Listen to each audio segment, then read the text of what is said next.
এই রেসিপিটা না শেয়ার করে পারলাম না। এতটাই সুস্বাদু খেতে হয়েছিল যে আপনাদের সঙ্গে না শেয়ার করে পাচ্ছি না। নমস্কার বন্ধুরা, উমাস কিচেনে আপনাদের সবাইকে স্বাগত।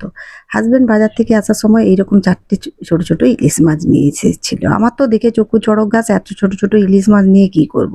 না হবে স্বাদে, না হবে গন্ধে, তাই আর তারপর বেশি কাঁটায় কথা না ভর্তি। বাড়িয়ে তখন দিলাম। হাসব্যান্ড মাছটা বলল, পুরো "একবার বানিয়েই ফ্রেশ, দেখো না। মাছটাতে সবসময় তো বড় ধুয়ে খাও। আজকে এই পরিষ্কার ছোট, করে ছোট গোটা, মাছটাতে গোটা লবণ ইলিশ হলুদ রান্না মাখিয়ে করে দিলাম, দেখো না কেমন মাখিয়ে খেতে নিয়ে লাগে।" তা আমি আগে এভাবে কোনোদিন ট্রাই করিনি। ১ম টা তো খুব রাগ হচ্ছিল। এত ছোট, ছোট কাঁটায় ভর্তি কি করব? তো আর কি কথা বাড়িয়ে তো লাভ নেই। তো কি করলাম, মাছ কেটে ধুয়ে পরিষ্কার করে লবণ হলুদ মাখিয়ে কিছুক্ষণ রেখে দিলাম।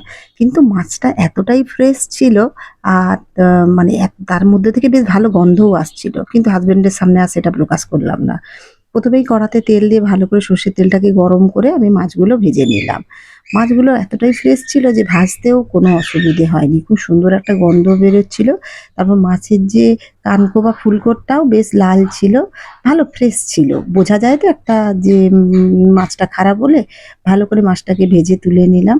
আর যখন মাছটা ভাজছিলাম তখনও কিন্তু এখন বেশ ভালো গন্ধ ছিল। ১ম এ আমি মাছগুলো সব ভেজে নিলাম।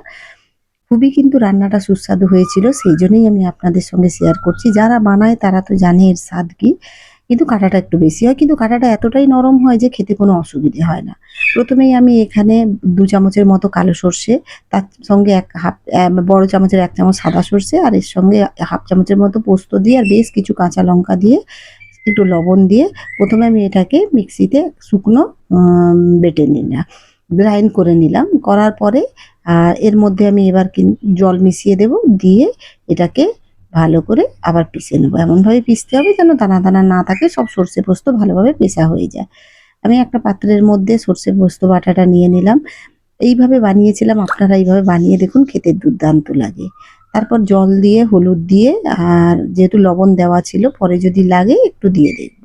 ভালো করে গুলিয়ে নিলাম।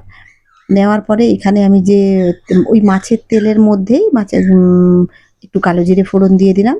তারপর আমি বেশ কয়েকটা কাঁচা লঙ্কা দিলাম। ঝালটা আপনাদের আপনাদের মতো দেবেন।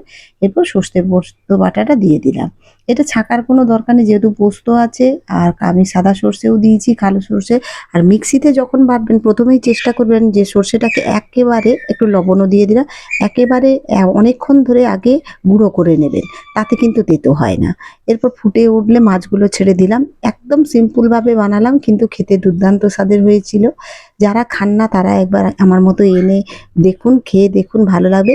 আর কাঁটার ভয়ে যারা এই ছোট মাছ দেখলেই পালিয়ে যান তাদেরকে একটা কথাই বলে রাখি, কাঁটাটা এতটাই নরম ছিল যে খেতে কোনো অসুবিধে হচ্ছে না। উপর থেকে ১ চামচের মতো সর্ষের তেল ছড়িয়ে দিলাম। দুর্দান্ত গরম ভাতে খুবই ভালো লেগেছিল। আজই বাজারে যদি পান অবশ্যই নিয়ে আসুন আর গরম, গরম ভাতের সঙ্গে খেয়ে দেখুন, খুবই ভালো লাগবে। গ্যাসের ফ্লেমটা অফ করে দিচ্ছি। চলুন তাহলে গরমা গরম ভাতের সঙ্গে সার্ভ করে দেওয়া যাক। আপনাদের কেমন লাগলো অবশ্যই কমেন্ট করে জানাবেন।